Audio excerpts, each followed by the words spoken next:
¿Qué podríamos aprender de los árboles? Los árboles, como dice nuestra tradición, dice el hombre es como el árbol del campo. ¿Por qué? ¿Cómo podemos saber o podemos aprender del árbol en nuestra vida?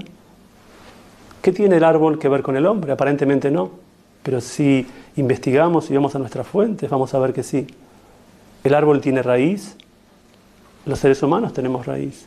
El árbol tiene un tronco donde la savia que extrae de la tierra llega a las ramas y da un fruto. Exactamente lo mismo tenemos los seres humanos. ¿Cuál es nuestra raíz? Nuestra raíz es nuestra voluntad.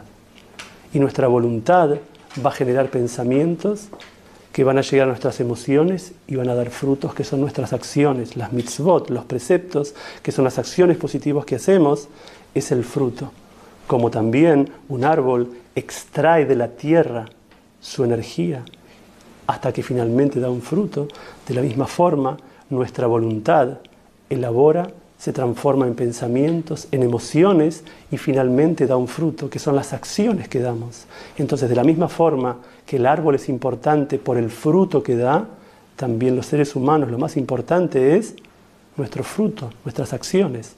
Así que a veces uno piensa, y bueno, yo pienso esto, a veces tengo pensamientos negativos, tengo pensamientos positivos, pero ¿qué es lo más importante? La acción.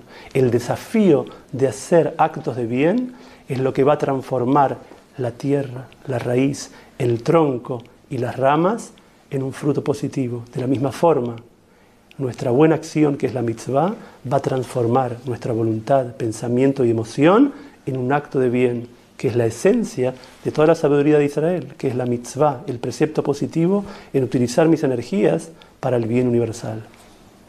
Lo que es muy curioso es ver que Tu Bisbat se celebra justo cuando los árboles no están en flor, es decir, no esperamos a la primavera para celebrar esta fiesta. ¿Por qué? El ser humano tiene dos formas de percibir el mundo, a través de los sentidos, pero también a través de su alma y su inteligencia. Es decir, la percepción sensible me muestra lo inmediato, pero nuestra percepción inteligible, espiritual, lo que nos hace humanos, nos permite ver más allá del momento. Uno de repente ve un árbol que está pelado, como en el otoño, y dice, ¿qué tengo en este momento para festejar, para bendecir?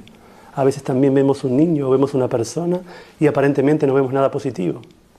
Pero en ese momento, en otoño, es cuando interiormente, invisible a los ojos, el árbol comienza a desarrollar su fuerza. O sea que de esto aprendemos que no tenemos que juzgar las cosas por lo aparente, sino por el objetivo. Y de la misma forma que en este momento el árbol aparentemente está pelado, pero está creciendo y va a haber un fruto en un futuro.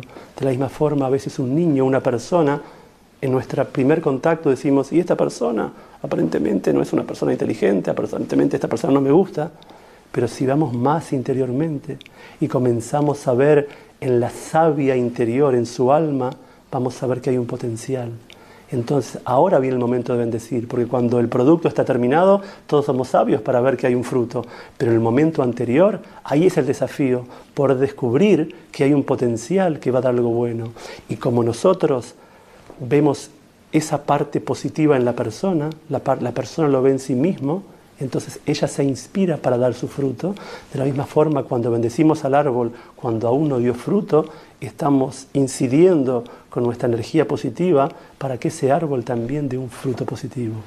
En la Torá vemos muchas referencias de varios árboles, por ejemplo, del árbol de la vida y del árbol del bien y del mal. ¿Qué nos puede contar de ello? Nuestra tradición dice, si queremos aprender de algo, tenemos que ver la primera vez que aparece en la Torá. ¿Dónde es la primera vez que hay una referencia a un árbol en la Torá? Justamente en su pregunta, el árbol del conocimiento del bien y del mal. ¿Cuál era ese desafío del hombre y la mujer con respecto a ese árbol? Era discernir en el árbol. O sea que hay un árbol donde el bien y el mal están mezclados. Pero también en ese jardín hay otro árbol que es el árbol de las vidas.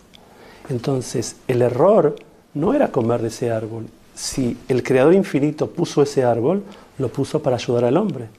Simplemente que el hombre comió antes de tiempo del árbol. si primero hubiera discernido en el árbol de las vidas, o sea, es como yo me voy a conectar con algo de este mundo. Si yo no conozco los principios que lo rigen, yo puedo equivocarme. Entonces el árbol de las vidas, que es la Torá, es como el manual del mundo. Entonces si yo tengo los principios, puedo luego discernir correctamente cómo conectarme y separar el bien del mal. O sea, lo que me hace bien y lo que no me hace aún bien y que en un futuro voy a estar preparado. Entonces el error del ser humano primero fue comer del árbol sin discernir y antes de tiempo. Y aquí vemos las dos bases de toda la sabiduría judía, de las mitzvot, de los preceptos, que tienen que ver con el tiempo y con el espacio. Cuando nosotros sabemos los tiempos correctos, entonces hacemos las cosas correctas, no nos adelantamos. Por eso el modelo del judaísmo no es un santo, sino que es un justo, un tzadik. ¿Qué es un justo? Es el individuo que sabe hacer la acción justa en el momento justo. Entonces esto lo aprendemos de este árbol. No tomar el fruto cuando no está maduro, no relacionarnos con nuestros deseos cuando no están claros y no están discernidos, sino esperar el momento correcto. ¿Pero cómo hacerlo?